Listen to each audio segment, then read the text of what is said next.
Our people, and welcome back to the Fandom Zone podcast. I'm one of your co-hosts, ZJ Nick, back in the Fandom Zone this time to discuss some more Loki with my fabulous co-host, amazing friend, and a man who's been very supportive of my Montreal Canadiens, and we definitely appreciate him very, very much for that, at least I do, the one and only Charles Skaggs. Hey Charles, how are you today? I am doing so fantastic, Nick. Congratulations, sir, on making the NHL Finals after only 28 years.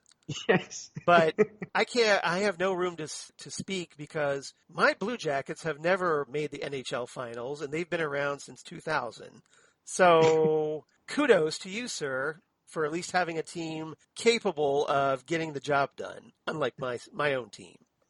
Well, as I said, the battle is won. The war is now to be fought. So I guess we'll see what happens at this point. Right. But I definitely thank you, for kind of supporting us, as everybody else out there who, might not necessarily be a fan of the team. So thank you very much, because it means a lot to me. I don't know why, but it just means a lot to me. And so there you go, folks.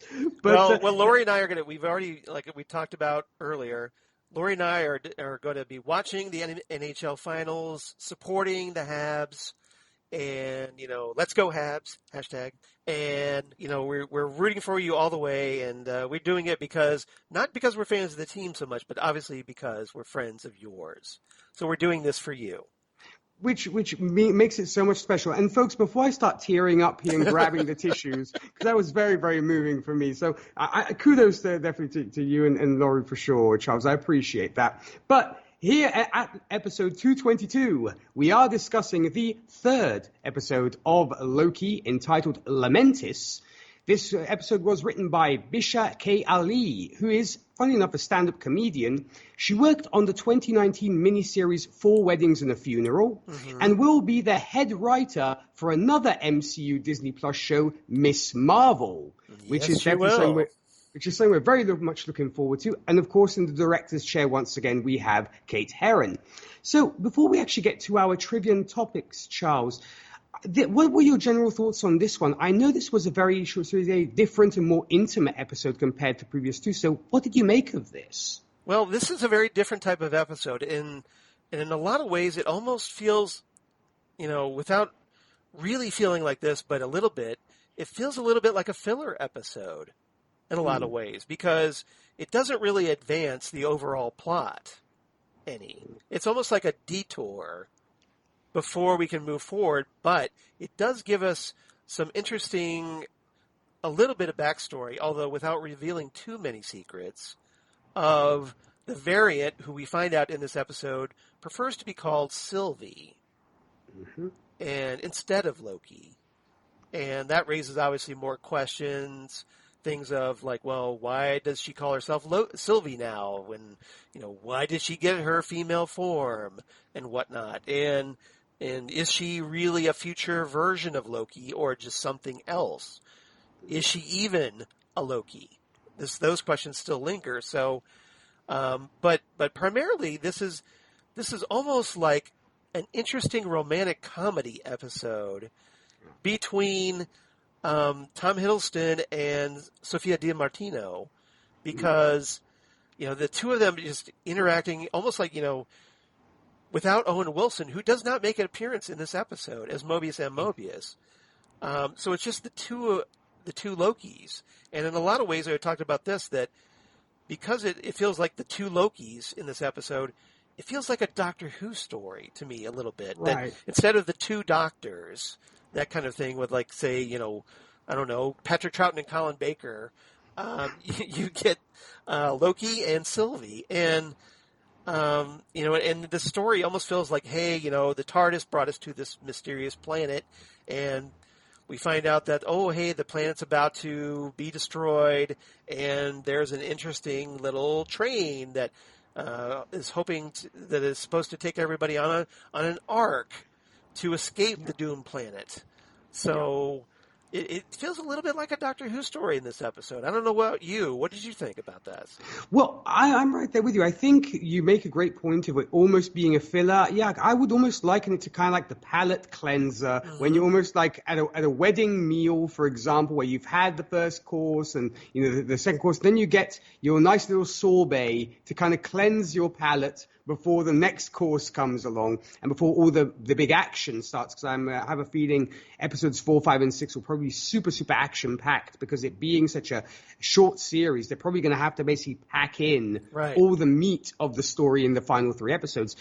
Well, they have to now, because after spending this 3rd episode on a detour, that only leaves us 3 episodes to wrap things up. And hopefully in a satisfactory manner, because so far it has been great. And I know there was recently an interview that quite a few interviews that Kate Herron did. She has been very tight-lipped, and any kind of direct questions, as obviously she would be, because she probably would not have a job if she. I was going to say she's probably being held at gunpoint by poor by Marvel Studios executives. Probably Kevin Feige is, kind of like leaning on her, going like, okay, you say what we want you to say, okay? You're our mouthpiece, and you say nothing else beyond that, okay? So I wonder where they vet the MCU mafia rises again here. I wonder where they probably vet the questions that she gets asked. I have a feeling they probably do. Probably. Or something of that nature. Or, as you said, Kevin Feige is probably like, I know where your kids go to school, yes, Kate, so you're not going to want to do this. But no, I mean, Kevin Feige, we're not implying anything here, but we know how tight Marvel likes to keep it. But no, that said, I did very much fun, but I like the fact we got to spend time with our 2 leads, if you will, because I think ostensibly at this point, Sophia Di Martino and Tom Hiddleston are the 2 leads in this story. Yes. And obviously we've got to know a little bit more about somewhat of this variant / Lady Loki / Enchantress. It seems to be a little bit of everything and nothing at all. So I guess we'll have to see what exactly her identity is. But yeah, and I think it gave a great chance to show the chemistry between these 2 actors. And it is very, very strong. They work so well together. And you can definitely tell they were made to work together. And I think it gave Sophia Di Martino a big chance to shine. And maybe hopefully, because I know that she isn't super well known. This is one of her first big gigs. Right. So hopefully it will then take her on to other big stuff, because she certainly has the chops. So it'll be nice to see where we go from here. Well, it wouldn't surprise me if she ends up having a more significant role later on in future Marvel movies. I don't think this is a character that we'll stop seeing at the end of this series. I think this is somebody they have long-term plans for. So you think she might transition into the MCU at large? Perhaps. That's, we're going to be talking some theories later in the episode. But, sure. But I get this vibe because they're making a concerted effort here to introduce this character, and possibly they might be setting her up as a replacement for Tom Hiddleston. That could be quite the point that you make, because who knows what will happen by the end of this first season, if we get more seasons, or heck, what might happen in Thor: Love and Thunder if Tom Hiddleston appears in that. So there's a lot to play with there, because you think you might be getting the mighty Thor, who will be a woman. Do you get a female Loki as well to kind of play off of her, which could be a concept. In the Love and Thunder might be a very transitional film for the Marvel Cinematic Universe. As we know that, the original Thor is going to be there along with. So Chris Hemsworth, yeah. Chris Hemsworth, yeah. So Chris Hemsworth, thank you. Chris Hemsworth will be there in addition to Jane Foster's character, the character of Jane Foster taking on the role of the new Thor. So almost a passing of the hammer, if you will, the passing of the Mjolnir, and. Yeah, I mean, it could be very much that they're setting up that Sylvie will be the Loki for Natalie Portman's Thor in future films. I think that's definitely a very, very valid point. Especially since Tom Hiddleston's Loki is technically dead, unless the timeline changes. And we shall see exactly what happens when it comes to that. Which probably we'll get questions to that by the end of this season. So when it comes to trivia to this episode, there wasn't too much. First off, cast members, there wasn't really much because we didn't get really sort of new additions. Trivia, I did have one piece of trivia. And of course, Charles, if you have anything else, feel free to add. Or rather 2 pieces.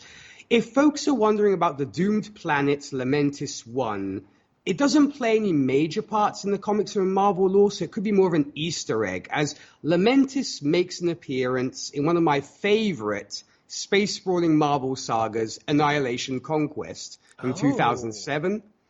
It's very, very briefly kind of appears there, but it is mentioned. And I was trying to track that down, so thank you for that. No problem. And that's why I kind of wondered whether, we might maybe see Annihilus. I doubt it, but that's the only place. I would love Annihilus. That's one of my favorite Fantastic Four villains. So, same here. So maybe they would introduce it. If they set that table up for when they bring in the Fantastic Four, I would be ecstatic over that. Especially if you bring in the Silver Surfer along with the ride on that one. It would be perfect. And, me loving the whole Annihilation saga, because there goes the Silver Surfer flying by, ladies and gentlemen. You can't see him, but I can. It's a flyby. And Charles provides these wonderful, wonderful little flybys for us on the podcast. But yeah, so that's the one piece of trivia. The other one is, if you're wondering about the song that Loki sings while he and Sylvie are on the train on their way to the Ark to escape, of course, from the Doom Planet Lamentis one, the song is entitled Jeg saler min ganger, which is written by Erlend O. Nordvelt and Benedicte Maurseth. And if you're wondering about the lyrics, they're very poignant. And translated, they say, "In storm-blackened mountains I wander alone. Across glaciers I travel forth. In the apple orchard the fair maiden stands and sings, 'When will you come home?' When she sings, come home."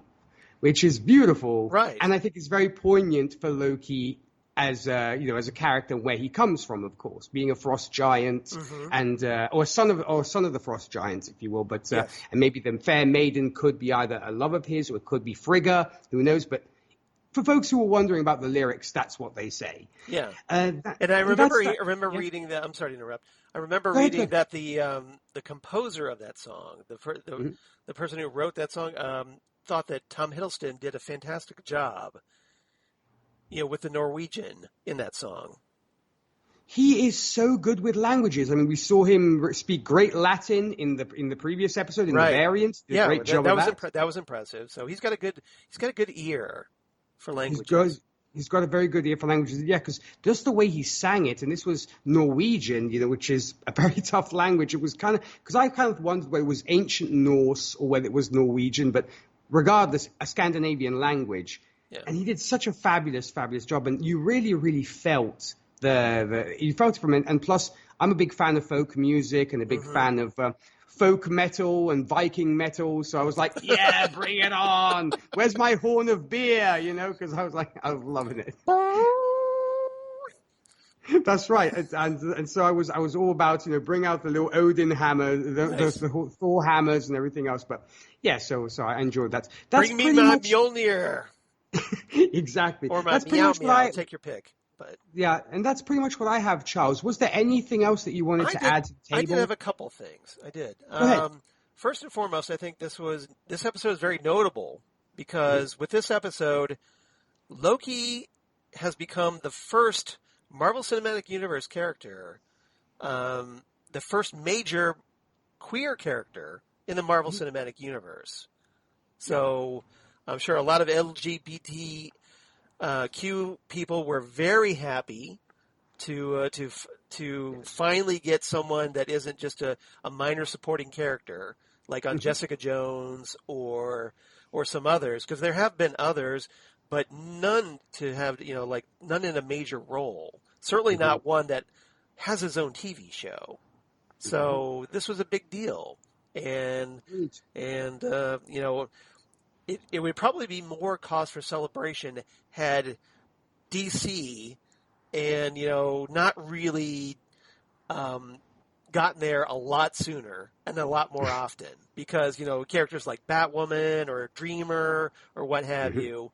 So DC pretty much owns that, and Marvel still has a lot of catching up to do in that regard. They did. I mean, and I think it was a bit of a cop-out with Valkyrie, because they wanted to do that with Valkyrie, but they kind of steered away from it. They cut the scenes. Apparently there were scenes. Yeah. And they trimmed those from the final cut. So yeah. So, everybody's, kind of giving Disney the side eye on that one, but here finally, and there are going to be more characters coming. We know that there's characters like Miss America and whatnot are going going to be appearing, but here, yeah, this is the first, so it's pretty notable in that regard. Also, I did want to mention a little bit of an Easter egg on this one. So there are two minor characters in this story, Private Hudson and Corporal Hicks.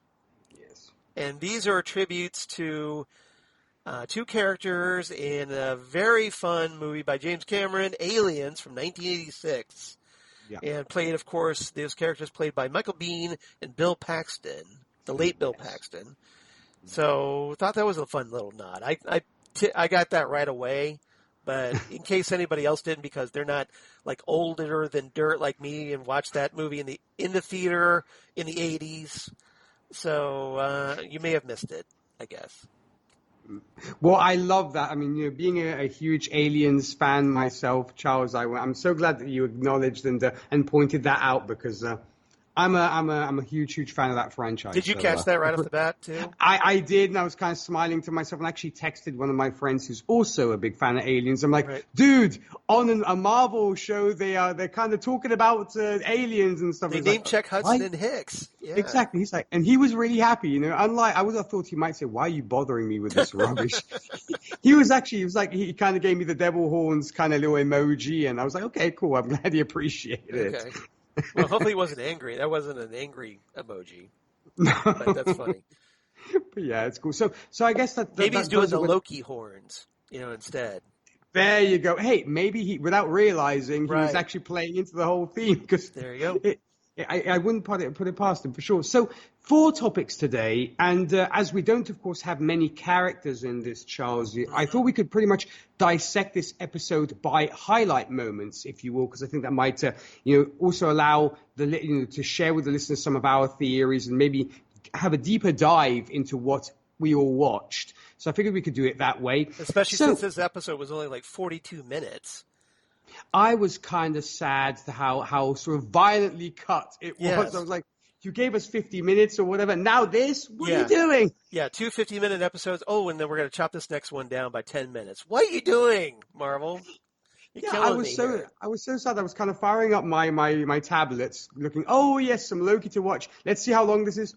What? I'm like, okay. Oh, well, but hey, you have to, I guess, be happy with your lot, I suppose. We don't really have a choice in this matter, do we?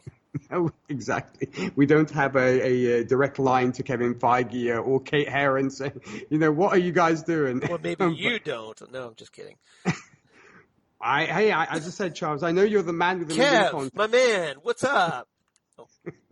Let's talk about this episode legs, my friend. Yes. We need to talk, my friend. Yes. No, but I think that's a great idea to break it down like you're doing. Well, awesome. Well, so I guess we can start off here. First topic, of course, is entitled Magic Mind-Bending Margaritas. So our episode kicks off in a bar where, strangely, we see Sylvie and Sasha Lane's C20, both in plain clothes, mind you, at a bar, enjoying margaritas, of course, as they're enjoying small talk, where Sylvie keeps prodding C20 about where the timekeepers are and how to gain access to them.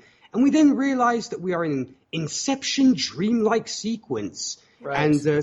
And so we kind of get a first hint of what Sylvie's enchantment powers are. So, and of course, after that, C20 confesses in her sleep on how to get to the timekeeper's chamber. But before we get to that, what did you make of this initial scene, Charles? I mean, were you immediately like, oh yes, this is definitely an illusion, or were you kind of think to yourself, what is going on here? Well, at first I was wondering if it was a flashback, but because we didn't pick up with this episode right when. Because remember the end of the previous episode, the cliffhanger for that was Loki following Sylvie through the door. Exactly. So all of us are obviously, what happens next? And then this episode opens and I'm like, well, maybe they're just doing a flashback to set up the events or, give us a little more backstory with C20 and Sylvie. But in this one, we find out that Sylvie, like you said, it's using the Inception comparison, I think is very valid here. It's almost like a dream within a dream, and what she's doing is essentially interrogating C20 through this this mental manipulation, this enchantment that they love to keep repeating the word enchantment. So trying to imply she's the enchantress, right? So, so what they do, they're, C20 is asking about ordering buffalo fingers at one moment, and then they start talking about brain freeze and what that actually does, and this is used as a transition device to shift, this very, very ominously from a very innocent discussion, that appears to be on the surface level, two women just hanging out at a restaurant, having fun, and then it shifts into this like, oh, you realize that there's, there's an ulterior thing going on here where Sylvie is using this dreamscape to interrogate C20, and she talks to her about like, how many people are guarding the timekeepers, and so she's trying to get some information, presumably, about how to break into the Time Variance Authority headquarters, which we saw her do in episode 2, a little bit, or things get, the outside scene changes tonight. And C20 is like, she realizes, I don't know you. Who are you? And we cut to the Roxcart security office where the variant, is revealed, to be manipulating C20. And C20 starts giving up the goods.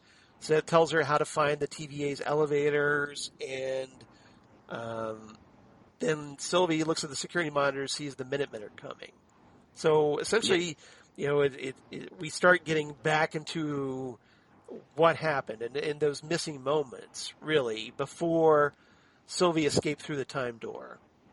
That's right. And I thought it was a very interesting way to open this episode. So what did you make of that? Well, I'm right there with you. At first, I thought it was a flashback, but at the same time, I was questioning it, as in, because my first thought was, aren't all the people who work at the TVA have worked there since basically they were created by the TVA, literally. By the timekeepers. That's what they were told. Yeah. And that's why I was thinking, so is how are these two in a bar, not even wearing uniform or anything like that, in plain clothes? What is this telling us? And that's why at first I was kind of scratching my head, and I thought to myself, they're definitely going to have to address this at some point, which we will, of course, get to later. But that was the one thing that I was really sort of curious about, which kind of, should we say, broke the fantasy for me, because I thought to myself, there's something which is very, very odd here. The fact that, as I said, they're having this conversation. How do they know each other, first and foremost? And secondly, why are they not in the TVA, or where is this happening? And then, of course, when Sylvie keeps asking questions about the TVA, we see C20's like, huh? What was that about? What are you asking me this stuff for? So right. It was great. And then, of course, when we cut out of that scene, and as you said, we see Sylvie standing over the body of C20 with like her fingers pointed to her head. And you think to yourself, wow, so we're getting, she actually is Loki 2.0, if you will, because Loki doesn't know how to do this. Not yet, apparently. Not yet, at least, exactly. And so... And it was a payoff for beginning of episode 2. Remember when we saw Sylvie drag C20 through a time door, and we were That's right. And we were wondering, okay, so what happened to C20? And now here's where we find out what happened to C20. That's right. She kept her alive for this reason, because we thought to ourselves, she had the rest of the team killed, or rather, she manipulated C20 to kill her team, but she didn't. She kept C20 alive. Why? Right. Now we know. And then of course, so I love the exchange in that, and I think it was curious to think to myself, so maybe did C20 have a life prior to the TVA? So that was kind of what was playing in my mind when I saw this. But you also made the point. I'm sorry that. You were wondering why they cast Sasha Lane for such a throwaway role. That's right. And now you understand why they did. That's right. See, exactly. They gave her more to do, so we might actually see more of this, of Sasha Lane, as the show progresses. I'm guessing. And we still don't know what really happens, do we? I mean, apart from later on, and that we don't really find out what happens to C20, do we? No, because basically we just see Sylvie kind of, getting the goods and then kind of leaving her body where it is, and then it cuts to Loki and Sylvie going back to the TVA. Right. And then of course we have a Ravonna Renslayer in hot pursuit of the two of them. Loki pulls himself and Sylvie through the time door and strands the two of them in another apocalyptic event on Lamentis 1, which was yeah, it's like major epic fail there, Loki. Seriously, and this actually leads into our next topic, which I like to call Loki's on a train, or what's love got to do with it? So we do have, of course, as I mentioned, we have, of course, Loki and Sylvie now on Lamentis. They find out that the planet's going to be destroyed because they know so, and they have to make their way to this train, which will then take them to the Ark, which will allow them to flee Lamentis. Mm-hmm. So, of course, we have them stranded on this planet, and the only possible way out is this. And at this point, Loki and Sylvie get to know each other better, and we get that central scene where the two debate on what love is and share some of their backstories. But Charles, I believe you wanted to discuss a little bit about things before our two get on the train. Well, I thought it was interesting that the pairing of these two, because obviously. The purpose of this episode seems to be that to get Loki to get to know Sylvie and vice versa. Bring these two characters interact with each other, see how they play off each other, and possibly more. So what I found, it was almost like a sort of a road trip movie. In a lot of ways, yes. This episode, where these two are paired and, they don't get along because, for one thing, Sylvie blames Loki for keeping her what they call a tempad, right? Yeah. Yeah, this device that will allow her to open these time doors so they could escape. Yeah, basically time jump wherever they have to go. Yeah, and open these portals. So, but it turns out, we find out that it's out of juice, and so they have to find out a way to charge it. Well, okay, so where can we go charge it? And they start wandering this, very stripped down, almost kind of like a Wild West town, where it's very, very... it's a very barren planet. Barren, that's a great word. I was trying to come up with a word for that, but that works for me. And, like a very, basic, almost like a camp, almost, that it isn't really a full-formed town yet, mm-hmm. where you have settlers and homesteaders and whatnot, that kind of thing. So, so they wander this town, and this mining camp gets hit by meteors, and so this is where we find out that, they realize they're on this planet, Lamentis 1. In the year 2077. And so now, much to Sylvie's horror, she realizes that this planet is doomed. This is an apocalyptic event. Yeah. The kind of events that we found out last episode she likes to hang out in because she can't be detected, right? Mm-hmm. So she knows this event. And as a result, she realizes that they've got to get out of here. Otherwise, they're going to be killed. And so that kind of sets our ticking clock moving with this story, and we see them interact and forced to work together to try to come up with a solution so they can stay alive. And sometimes the comedic results, like they come across this one homesteader, and they're looking for information, and they try, like, they've got two different approaches. Sylvie has this approach where she's just like barges in. She's a bull in the china shop. She just wants to barge right in and force this woman to give up information. While Loki is like, hey, you got to be diplomatic about these kind of things, and tries to manipulate her. He even shapeshifts into her dead husband, apparently, and immediately gets called out by the woman because he says something that the guy would never say. And so they go through these little misadventures almost, and it bonds them in a way. It gets them to get to know each other, and so I found that very interesting. And then there's a great moment when they finally get to this train that's supposed to take them to the Ark, where Loki impersonates a guard, and he's talking with a very stiff, formal voice, like a guard would. And Sylvie's just kind of giving him crap about it and saying, "Look, you can't be serious with this. It's never going to work. This is your plan? This really? is this isn't even a plan. This is just you putting on a costume, that kind of thing.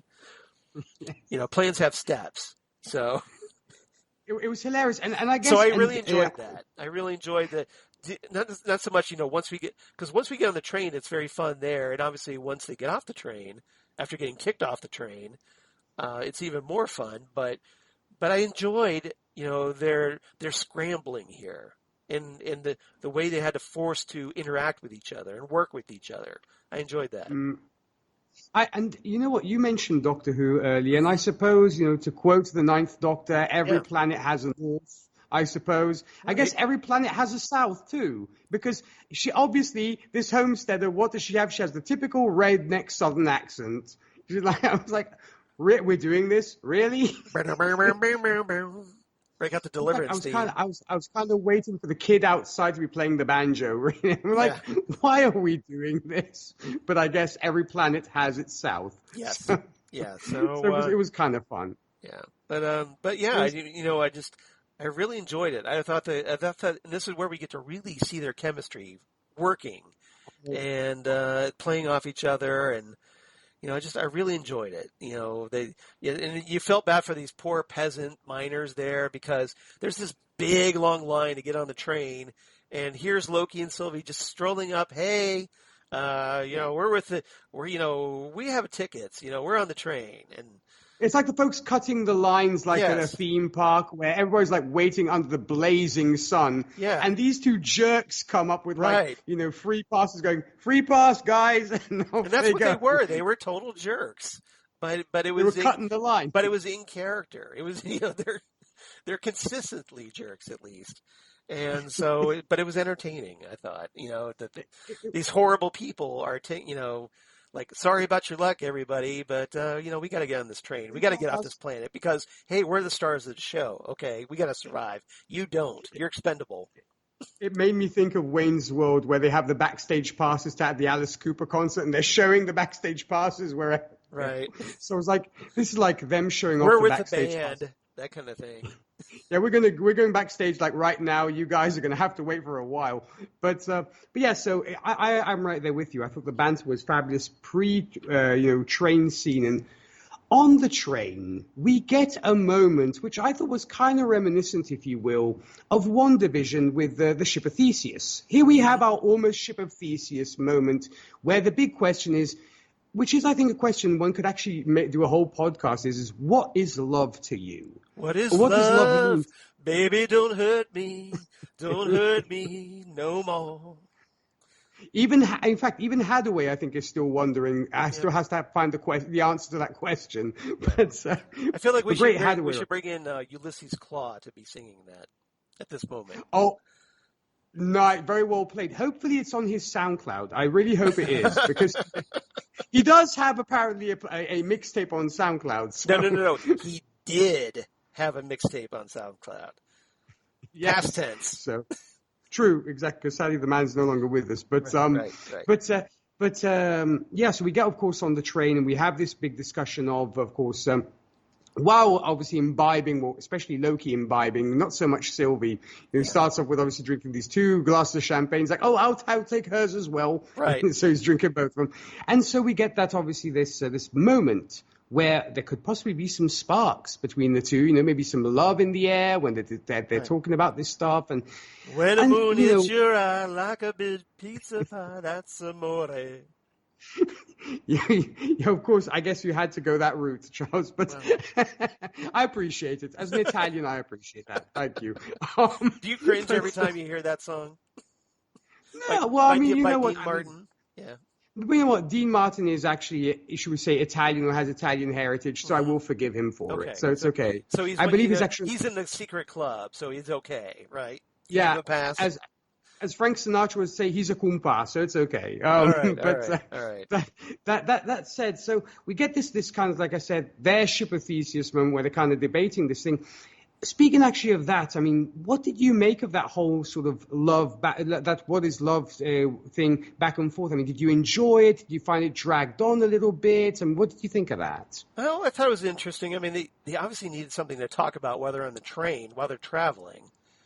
Yeah. So, yeah, but it was very interesting. And then, of course, Loki finally, because they have an initial discussion about love.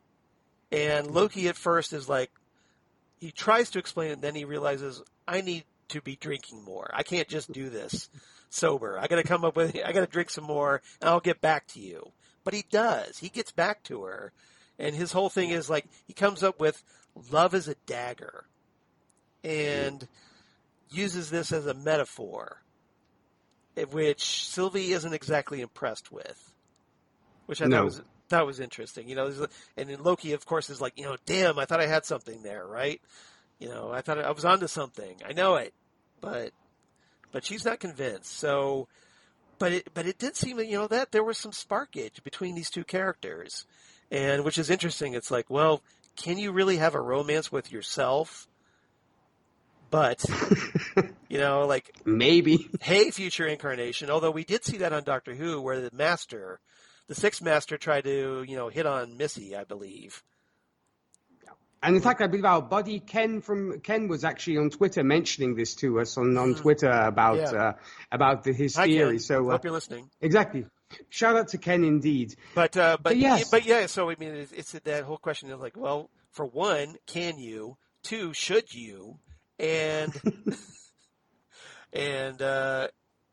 but it may be a moot point because we still aren't certain about whether Sylvie is in fact Loki, right? True. So they could get around that way by revealing that, hey, she's not Loki after all.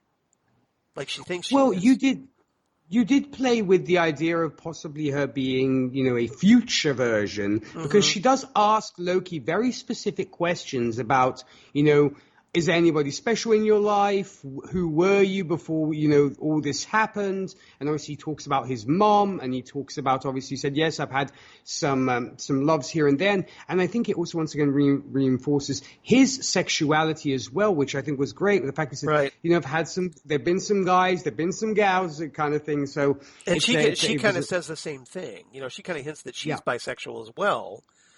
So, but you bring up a good point, because I was wondering, if she's the future incarnation of Loki, why doesn't she have those memories of Frigga? That's right. So that makes me skeptical that she is who she thinks she is. Not to mention, she's so impressed that he was a prince. She's like, oh, so if you or your father was like king of Asgard, that makes you a prince. So you must have had princesses all over the place. And she's like, well, were there princes as well? So I thought that was kind of nice. And talking about, and I picked up this because I am adopted, that, you know, Loki being adopted, that, you know, you didn't know that you were adopted? Mm-hmm. But if she is a future Loki, she should presumably know that already. Unless she had her memories erased, or, like I said, she's not actually Loki. Well, I mean, that's why I think too many questions. Too many questions. Too many questions. Yeah, and they even actually asked, as I mentioned, Kate Herron about who is Sylvie, and obviously she's like, not going to say anything. You know, they have my kids. I'm not going to say anything. So, Kate, if you're listening, we're just messing with you, but you know, you're doing a great job. Yeah, you've got the Kev father going, like, if you want to see your children again, you will never discuss Sylvie and her origins in public until I tell you to. I was going even the darker route of like it being like a sore moment, going, "Hello, Kate, I want to play a game." Oh, there you go. Your children are here, but you must. You're a little darker than I am, apparently. Okay. Yes. Interesting. The dark side of Nick comes out on Dark Loki. Nick. Exactly. But and so moving on, of course, we get that that whole that whole discussion of love. Loki does apparently get totally drunk, Hammered. starts singing. He gets hammered. He gets hammered. I see what you did there. Like the Mjolnir hammered. Get it? And of course, I'm sure you caught that very nice reference to the first Thor movie. It was like, another one, where he smashes the glass. Nobody seems to have issues on Lamentis when you do that. So I guess it's only an Earth thing where you shouldn't be throwing glasses on the ground or when you order another drink. Right. Exactly. Yeah. So that was kind of, so yes, obviously Loki gets kind of raging drunk. Well, we're a little repressed here on Earth, apparently. Yes, we have to be kind of open, more Asgardian, yes. or just more like the rest of the universe, I suppose. Yeah, pretty much. We should take from there. So, yeah, ostensibly things kind of go awry, and Loki and Sylvie get thrown off the train, and this does take us to our third. We kind of got a Indiana Jones and the Last Crusade, tickets please moment, where they get no ticket and they get thrown off the train. That's what will happen, folks. Do not jump on a train without a ticket, because that's what will happen to you. Probably worse. Probably have to pay a hefty Harrison fine. Ford's there, apparently. That's right. I don't know what it's like in the States, ticket. Charles, but if it's like in Italy, you'll get a very hefty fine and you'll get thrown off at the next stop, pretty much. Right out the window. Yep. Yes, that's how it works over here, at least. Yeah. So that leads into truth. Or is it the truth about the TVA? Where, of course, Loki and Sylvie are thrown off the train that would have taken them to the Ark, and so they have to continue their journey on foot. So this allows for more, shall we say, discovery about each other and more to talk about. Yeah, back and forth. Yeah, definitely. So another great way for the two to talk to each other and more banter. And here, I think the important part is that Sylvie reveals more about the interrogation scene that we'd seen at the top of the episode, because she mentions the fact that everybody in the TVA is a variant, and apparently she was abused. And exactly, bring on the kind of tense music there, big reveal, and apparently she was. Thank you. You're welcome. That was perfect. Thank you, Charles. But yeah, so that is revealed that apparently the people in the TVA are variants. And she was apparently terribly abused by them as well. And Loki, it's kind of hard to read Loki at this point on how he feels about all this, because I think he's kind of soaking it in, but he doesn't really seem to give a reaction of, really? Is that what's happening? There's not really any sort of surprise. So I wonder whether he's thinking, she's just playing me, or I'm just going to, say, yeah, whatever, let's keep walking so we can get to the Ark. What did you make about this so-called review? I mean, do you think Sylvie is telling the truth, or do you think that you're more on Loki's side going, it could be another trick of hers to kind of, bring Loki to her side? Honestly, I think she's telling the truth. Because up to this point, now granted, we've only had 3 episodes, but considering this is the halfway mark of this storyline, presumably, there's been questions about the timekeepers. Primarily, where are they? We're told, they're this big force, that people are talking to them, but we never see them. And we get hints that, here especially, that these TVA employees were created by the timekeepers, only to find out, well, Hunter C-20 was just a regular person from Earth. And all the TVA employees are variants, just like the 2 Lokis. So, consequently, it seems like there are secrets being even kept from the TVA employees themselves about why they're there, what their purpose is. So the question is, are there really timekeepers? And is it somebody like, say, I don't know, Ravonna? Who's pulling the strings here? Is Ravonna the big bad? And, with this question now, is Sylvie going to be helping Loki take down Ravonna? What do you think? Well, also the fact that she actually says, if she wants access to these timekeepers so badly, there has to be something there. And I'm in your ballpark with this because I believe the fact that she just stresses it the way she does. Yeah.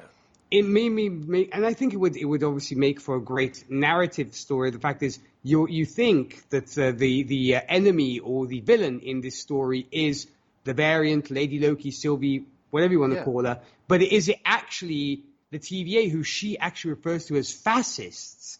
So you think to yourself, it's almost like a fascist regime of controlling the timeline, and anything that they don't like, they're gonna take away. It kind of remind me a little bit of V for Vendetta, where you have this kind of dictatorship where the authoritarian regime, very controlling, very oppressive, very reminiscent of the Trump administration, I might add, but yes, that.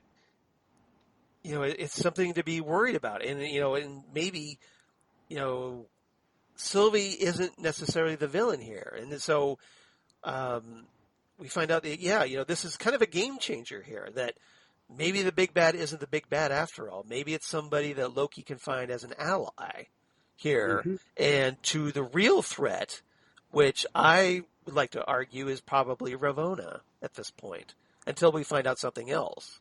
It certainly seems that's what they're trying to set up. Now, granted, this could all be misdirection, but totally. But I'm thinking, here we are at the halfway point. This would be the time to kind of reveal this kind of thing here in the second act, if you will, of this 6-episode movie. Mm-hmm. So, this is where, you everything you knew is wrong, and you have to reevaluate everything. And so, Loki is very stunned to hear this. He's like, wait a minute, okay, so Mobius M. Mobius is somebody that was just taken and forced into becoming an employee, which might explain his jet ski thing. His jet ski thing, because, if he was plucked from the 90s, when jet skis were a really big thing, that might explain his presence. So maybe Mobius doesn't even know who he is at this point. Mind blown. Yeah, it really sort of leaves you hungering for the next 3 episodes, and you think to yourself, is it Wednesday yet? Because this was a major. Yeah, it was. And I think I believe Sylvia in this one. I mean, I could be wrong. I could be eating some crow on this one, but I don't think so. I think she's on the level because it's consistent with her actions. It is. Especially if she was abused by the TVA, right? Totally. I mean, it could once again be kind of that X-Files thing where there's, kind of that shadow group of people, like the Smoking Man and everything, and all those folks who are really pulling the strings for their own thing. And the Syndicate, exactly. Yeah. Just the whole concept of, just the fact that it makes you think of the fact that the Avengers messed with time and it didn't bother them because maybe it suited their purposes. Right. Like, you get Thanos off the board, that's fine with us because we don't want Thanos. So you're kind of taking care of that. We're cool with that. Yeah. So we don't need him wiping out half the universe. Okay, we've got other plans for it. Yeah, so it would also explain maybe certain choices by these so-called timekeepers. So that is something to keep your eyes on for sure, folks. So, wrapping up here, I suppose, you get to topic number 4, where I think we could maybe dedicate it a lot to kind of maybe future theories, because here, the episode ends with, after kicking butt and taking names, Loki and Sylvie finally make it to the site of the Ark, only to witness it blowing up, and now with their tempad drained, where will our 2 characters go from here? So there are quite a few, Sorry about your luck, guys. That's right. That arc is gone. And Sylvie's face spoke volumes because she just kind of realizes what just happened, and she's just like, oh, I'm so done with this. I'm getting a drink, And I'm sure she was headed where's the nearest bar that's still intact at this point? Yeah, because we're gonna die. This planet is doomed. So, I mean, Charles, just to kind of, I guess, play along a little bit with this, where do you think we will go from here? Well, we kind of talked about this a little bit, of Sylvie maybe forming an alliance with Loki, and maybe Loki getting hold of Mobius, perhaps, to help them as well, to find out what's really going on here. Because we know that Mobius is a little suspicious of Ravonna. Yeah. Finding that pen in there and finding out that she's got somebody on the side working for her that he doesn't know about. Right. Sorry, Even K9. K9 agrees with me on this one, chiming in. Thank you, yes. K9. But so I think we could be seeing the form of an alliance here to find out what's really going on. And I'm kind of curious what happens, obviously. Now, the big question is, and this is something you brought up before we started recording, is this really happening? Yes. So what's your theory on that? What are your theories on that? Because my thought is, at this point, if the Ark is destroyed and there's no way off this planet and your Tempad is basically out of juice, right, how are you going to get off this planet? So my thought is either, like you said, Loki pulls a Hail Mary, and as they were like cool members going, help me, got to get off this place, get us off this rock. Get me the hell out of here. Come on. I mean, or, the Minutemen are able to catch them and able to grab them before, the planet is basically explodes. Yeah. But my other thought went to, once again, the whole Inception thing is, could... from when Loki follows Sylvie into the portal at the end of episode 2, after that, could this all just be a dream of Loki's? In the sense that Sylvie maybe has him unconscious and is probing his mind, right, just to sort of see who he is. Can she trust him? Is he a potential ally for her in her bigger scheme of things or bigger plans?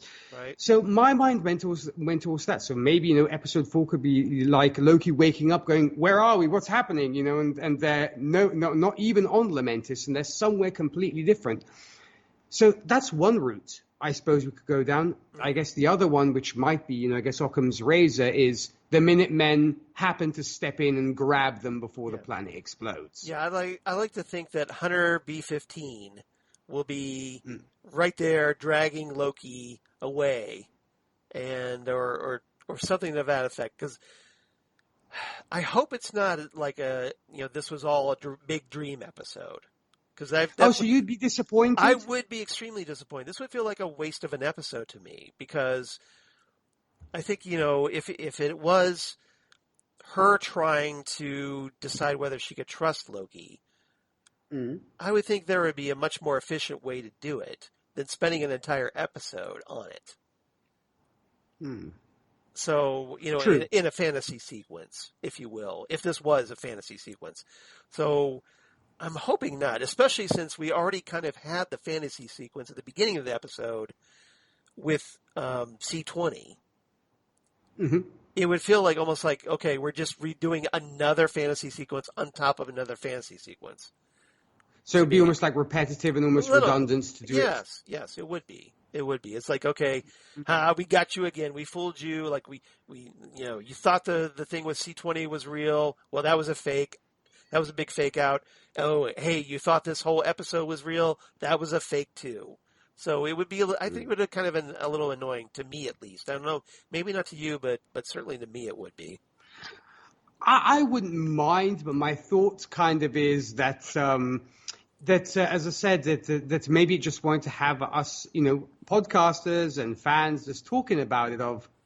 We had that first kind of idea of the Inception thing with C20. Is this another one? So it might have just been, let's create this almost like this will be a conversation piece for people. Let's kind of really mess with these guys, just to really have them talking and not really give an idea of what's going to happen, because it almost reminds me also of those old school shows, even like Batman from '66, where there's a major cataclysm event. Is will Loki and Sylvie make it out? Tune in next episode. Same bad time, same Loki time, same Loki channel. Yes. Because that's exactly what we're left with. We're left with that cliffhanger and to see what happened to our heroes. But I think there's a trap here, because I think if we end up having to question this episode if it's revealed this was all another enchantment, if you will, Mm-hmm. then we're going to keep doing it. We're going to keep questioning everything, like from episodes 4, 5, and 6. Is this real, or is this another enchant? Is this another enchantment? Was the MCU one big dream? Like, so where does it stop? So that's why I was like, they need to cut it now, because otherwise this could be this big rabbit hole. We keep going down and down and down, and oh well, this was a fantasy. No, this was a fantasy, and you start second guessing and triple guessing everything. So you kind of have to slam on the brakes here. I have to think. No, I think so too, because then it gets to the fan theory of the MCU was Tony Stark falling asleep and having a dream. Yes. He's still in the cave. That was it. It was all a dream. He's still in the cave. So, where, like you said, where does it end? So, you make a good point. So that's my argument. It just seems like this big spiral, never-ending spiral that you could go down, and it feels like, you have to be able to trust something. You have to trust, because you only have 6 episodes. So I'm thinking as a writer, okay, you had your little fun with the audience at the beginning. Okay. But if you keep doing that, it's going to fall apart narrative-wise, because the audience isn't going to be able to trust what you're telling them.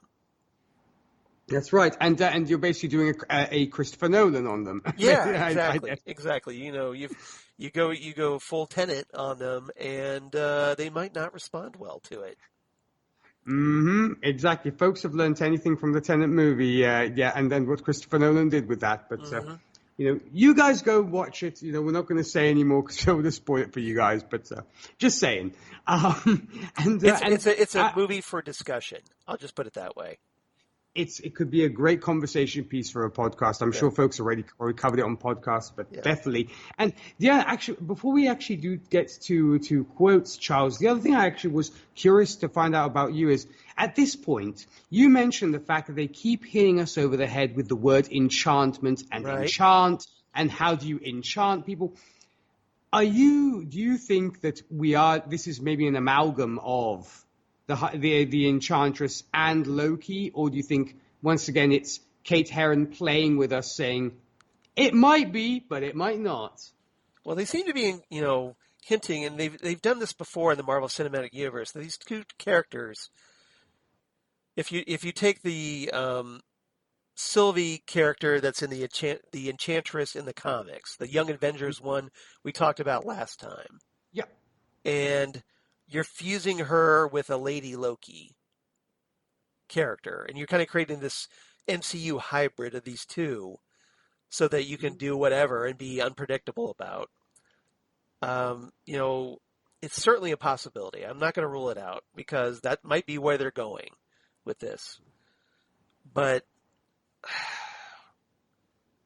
I get the vibe that she's not Loki. I don't know why. Me either. I'm right with you. I mean, are you having your doubts? Because I'm having doubts. I'm having doubts. Primarily from what I stated earlier, is that these memories that Sylvie doesn't seem to have of Loki's life, especially if she's a future incarnation that has learned skills that our Loki hasn't learned yet.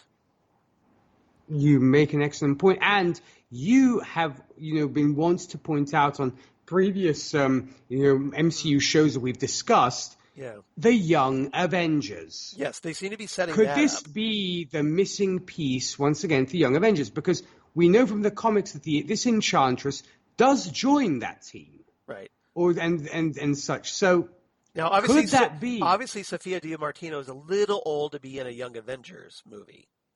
Or at least as a Young Avenger, right? Right. So they could. I mean, it's hard to say, but I'm very skeptical at this point. They could turn out to be, she could turn out to be Lady Loki, and we are, like I said, the Kate Herron is talking about we haven't learned everything yet about Sylvie, so there's more coming. But I'm very skeptical here. I'm very skeptical that maybe Sylvie herself is enchanted, and maybe she thinks she's Loki. Yeah, There's really, I think, that's another excellent theory, because so little has really been given to us at this point. So everybody's kind of off on the theory train. It's Mephisto. No. Of course it is. It definitely is Mephisto. It's all Mephisto. I'm telling you. Now. Yes. But yeah, I guess it's definitely a very clever bait. So what makes you skeptical? I told you about why I'm skeptical. Well, exactly the points that you made, because why would she even ask certain questions to Loki if she knew the answers to those questions? Mm-hmm. Like, for example, what's your love life like? What are what's your background like?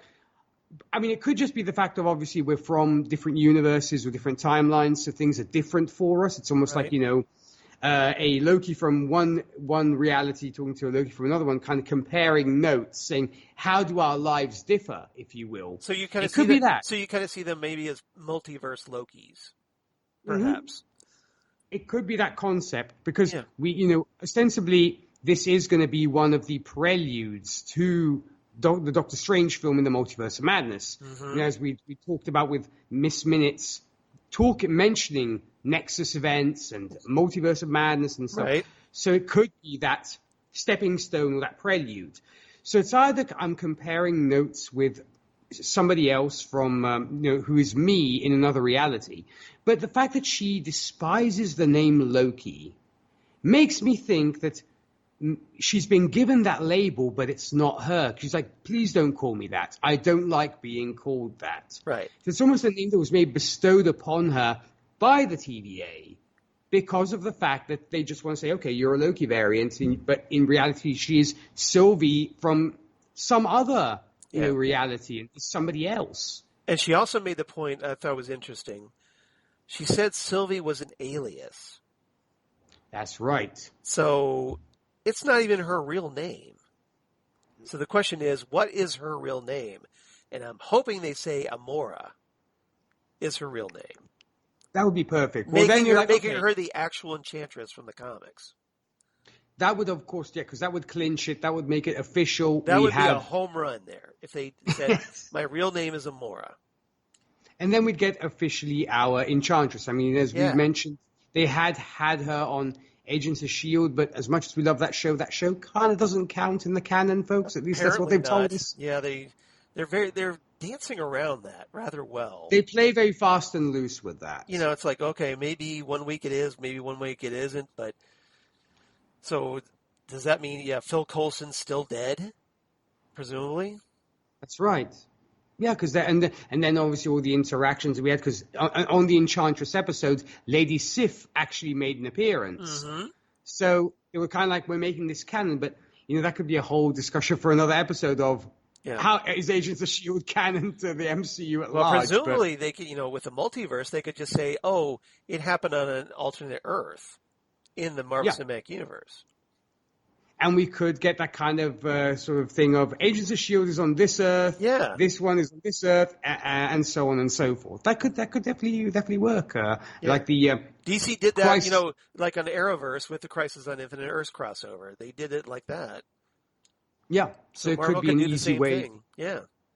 Saying everybody's on different Earths. So that means the 1970s Spider-Man on CBS exists. Yes. Yes. And that terrible Captain America film, TV film, and and David Hasselhoff as Nick Fury. Right. In the the Bill Bixby Hulk, and what else? I can't think, but the other chap who played Thor as well. The John Rhys Davies version of Kingpin. Yeah, I'm down with that. Yeah, so everything could play once again to canon there. It would make for an interesting. So, Charles, any final thoughts on this episode before we get to our favorite quotes? No, I mean, this was it's basically, like I said, it was almost like a road movie type episode. These two characters pair together and they have wacky misadventures, and that's what happens here. But we do get some very important bombshells, some major game changers, especially if what Sylvie is saying is true, which I think it is, and we've talked about that. So we'll see what happens. And I'm really looking forward to it now that we're halfway through. We have another half to go, 3 episodes to go. So let's see how they wrap it up. Yes, I kind of have Living on a Prayer playing in my head going, whoa, we're halfway there. I guess. That comes from that's playoff thoughts, folks. So I guess that came back to haunt me in Loki. My sister-in-law, Lisa, is a huge John Bon Jovi fan, so I'm sure she would definitely approve of that.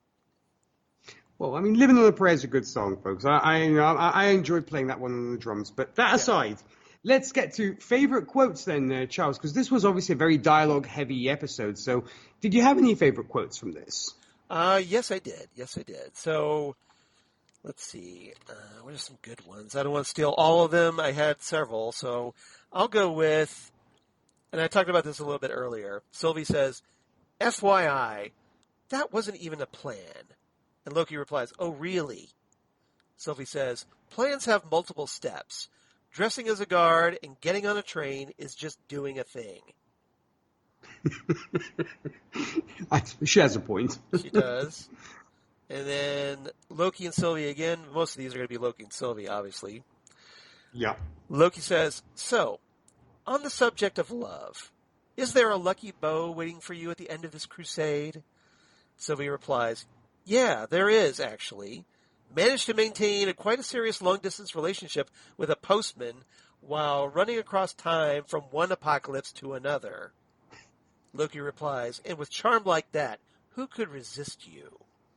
Sylvie says, well, people are quite willing in the face of certain doom. And Loki replies, I'm sure they are. So another theory. Is that postman Willie Lumpkin? It could be, because it would play into the whole thing of WandaVision where we got that postman who was never kind of revealed. Well, it was played by Stan Lee, so yeah. Is the postman returning? You know, it could be WandaVision kind of our satisfaction for the Fantastic Four, which should eventually happen. So. Right. But that would be great, right? Is it Willie Lumpkin from the old Fantastic Four comics? Now, obviously, it's not going to be played by Stan Lee anymore, sadly, but... Shame, no. Yeah. Stan was the definitive Willie Lumpkin. I'm just saying. Hands down. Yeah, you can fight us on that one, folks. Yeah, I will. Yeah, I will throw down with you on that. Definitely. And then my last quote, I will say, love is mischief, then. And Loki replies, no, love is something I might have to have another drink to think about. Great, fabulous line. All right. And now I left you the love is the dagger quote. If you want which I actually omitted because I actually thought you were going to do that one. But... You want me to do that one? I can do that one. Go ahead. Okay, go ahead. Right. I was saving it for you, but oh, shame. No, go ahead. That's all right. So Loki says, "Love is a dagger. It's a weapon to be wielded far away or up close. You can see yourself in it. It's beautiful." Until it makes you bleed. But ultimately, when you reach for it, and Sylvie finishes this and says, it isn't real. Boom. And that's where I wanted to hear, love hurts. That's a good one. I mean, granted, they chose a beautiful song to end this, which was Dark Moon, which is a beautiful song, and I love that song. But it would have been too cheesy had they closed with Love Hurts. Aerosmith. Even though I love that. You love the Aerosmith? Yeah. Even though, as I said, I know it's a very cheesy song, but Love Hurts is a damn good song, folks. I'm sorry, I'm going to say that, but that's just how I feel. Especially when it was played in the Rob Zombie version of Friday the 13th. So I'm going to defend that, because if Rob Zombie can use Love Hurts, then it's cool. Anybody exactly. Can. Yeah. Exactly. Kudos to the Zombie Man for using that song. All right. Okay, so what are your quotes that you have? Well, I will wrap this little package up with another exchange, of course, between Loki and Sylvie. Loki goes, a few questions. Sylvie goes, have you really got nothing else better to do? And Loki's like, rude. Are you sure you're a Loki? And the parents and Sylvie's like, you're in my way. And Loki goes, you are my way. Yes. I like that. So I thought it was a nice way to wrap in that these way, quotes that's up. when he should have broken into My Way by either Frank Sinatra or the Sex Pistols. Perfect. That would have been perfect. Exactly. Probably the Sex Pistols would have worked better, but or even John Cryer as Lex Luthor singing that song. There you go. There you go. Yeah. So let's get to ratings then. Charles, what do you give this third episode of Loki? Well, I don't think it was as strong as the first two, to be honest with you. I mean, the visuals were fantastic. They obviously threw a lot of money at this episode. You got a lot of special effects shots. You had the train sequence. You had them getting there and to board the Ark, and then all the chaos with the meteors and everything. But it did feel like a little bit of a filler episode in a lot of ways. It didn't drive the overarching storyline.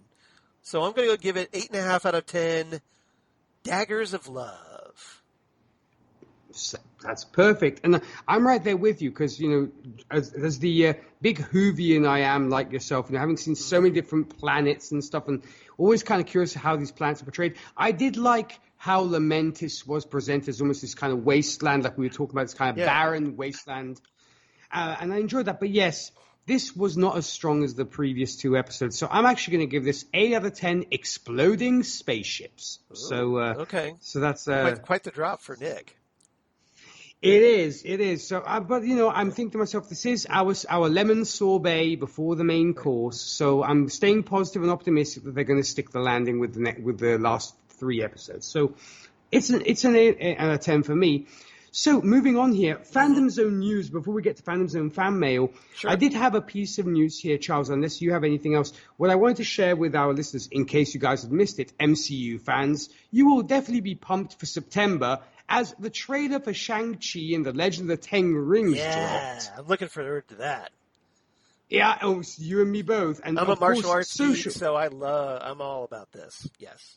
You and me both love me those good old kung fu movies and such. So I'm right there with you. And yeah, of course, social media was ablaze with excitement. You can also, of course, check out Charles made sure to share that, of course, all over social media and what have you. So definitely check that out. And that film, of course, drops on September the 3rd of this year. So definitely something to look forward to this September. So what did you make of the hint that the Abomination might be in that movie? I have to admit, Charles, though I'm usually not a trailer person, I said to myself, okay, I'm going to break my golden rule and sit down and watch this. Yay. And I really, really love this. And it's going to be a interesting concept, the fact they bring the Abomination into this. Tim Roth. Yeah. I'm really excited because I really like what Tim Roth was actually one of the saving graces of that Hulk film, which was, I think, a total mess. But that's a discussion for another time. Not as much of a mess as the first Hulk movie by Ang Lee. The Ang Lee, that's something we would like to forget, like we'd like to forget The Spirit, like we'd like to forget Spawn. And the second Spirit, because I actually kind of like the first Spirit. That was a CBS TV movie. The TV movie, yes. No, the one that I'm referring to is one, of course, with Sam Jackson. The Frank Miller version, yes. Yeah, Frank Miller is the Spirit.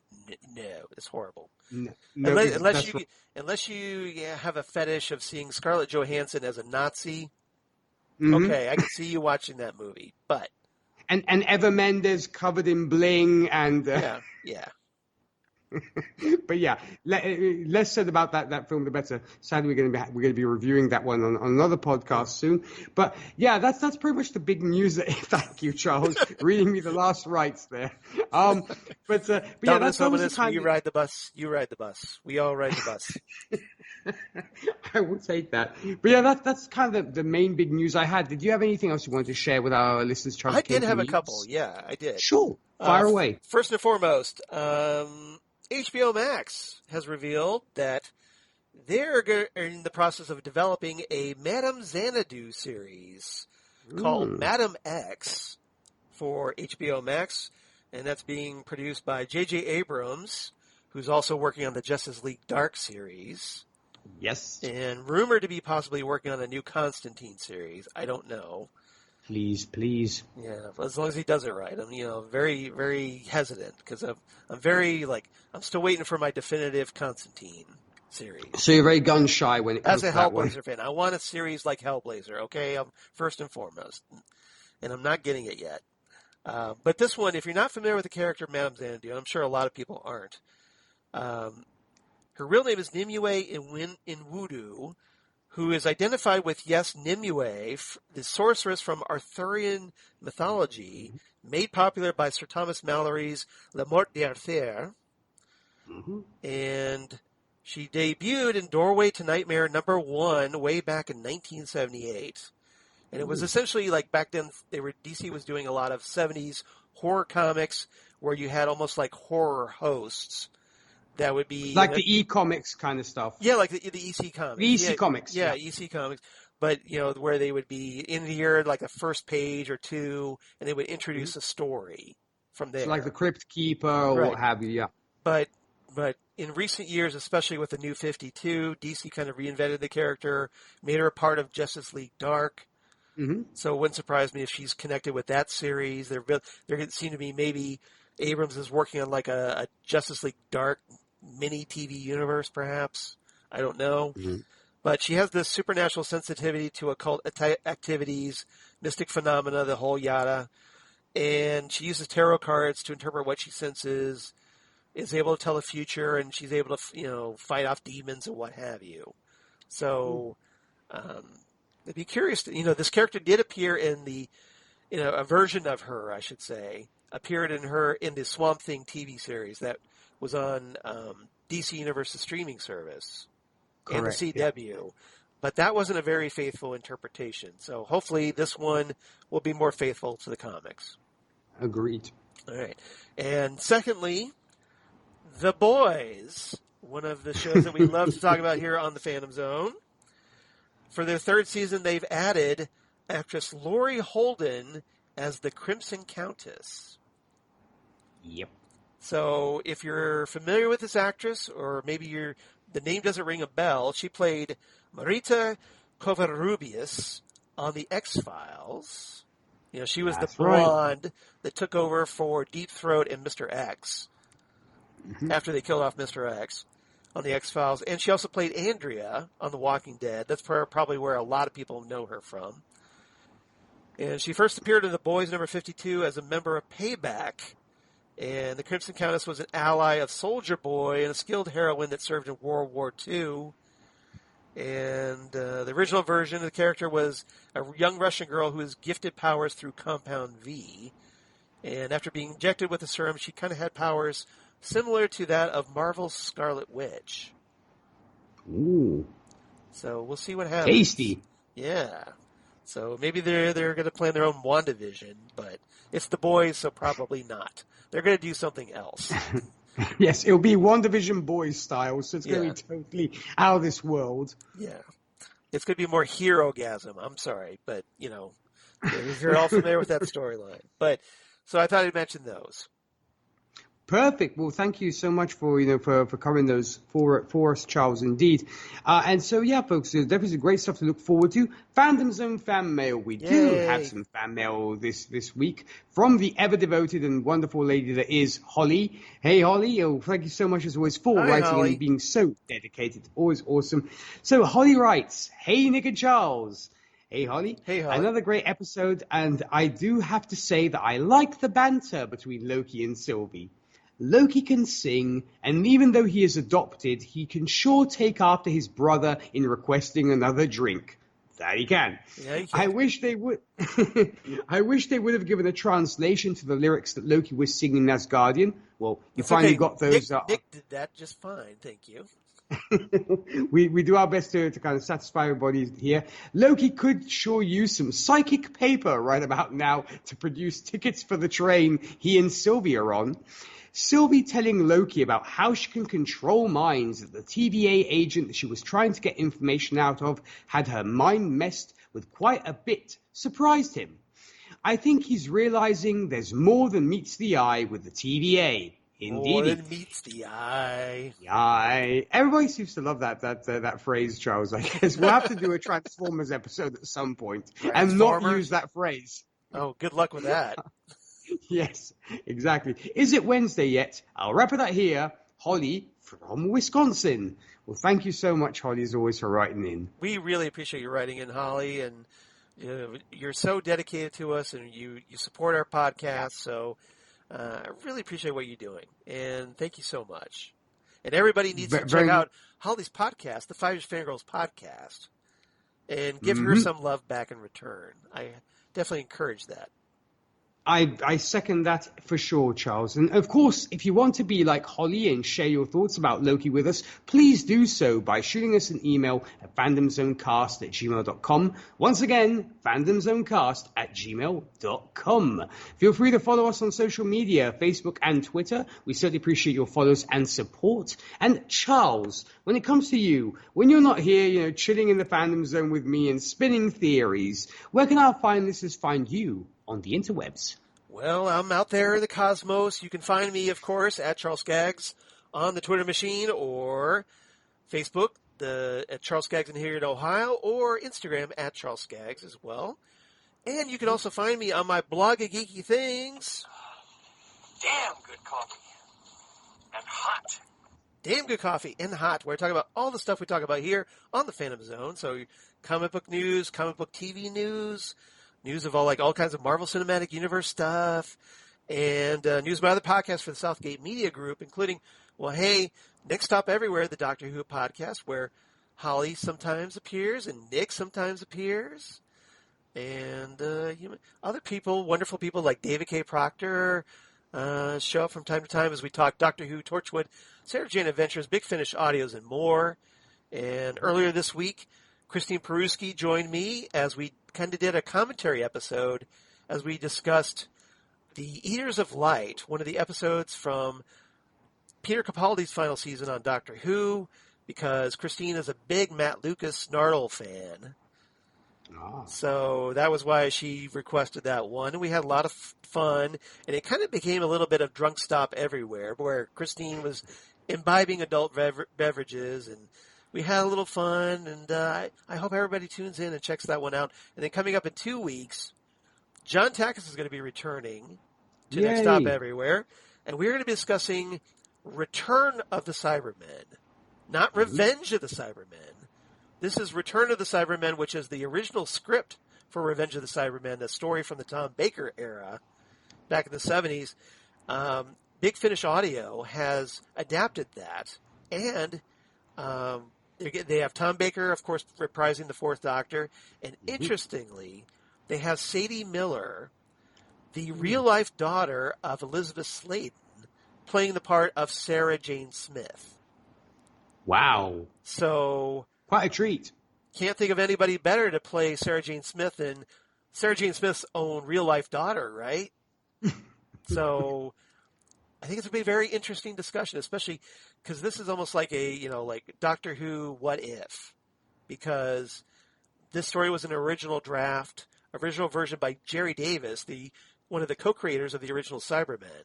So, it's going to be very interesting to see what he brings to the table compared to what we got, which was an episode called Revenge of the Cybermen, which wasn't that well regarded of a story. Mm-hmm.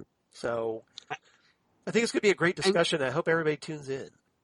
And John is quite the wikier when it comes to Doctor Who, so it's going to be good. He always brings great stuff to the podcast. Yeah, sure. He's the one who got me into introducing more trivia into the podcast, and he's definitely somebody I appreciate, and I think it's going to be great. I think it'll be fun. So I encourage everybody to check it out. And then, of course, Ghostwood, the Twin Peaks podcast, where Zan Sprouse and I are still trying to record our 99th episode. We may be able to do it next week. So it's cursed, crossed. I tell you. That's not cursed. It's just, bad timing because summer. And unfortunately, this summer season is very hard for me because, well, not really hard, but it's just involved because I've got so many birthdays and anniversaries and whatnot and holidays. So things get a little crazy around summer. But Zan and I are going to try to make it work next week, fingers crossed, as we try to wrap up the Hotel Room series of David Lynch episodes that were on HBO back in the 90s.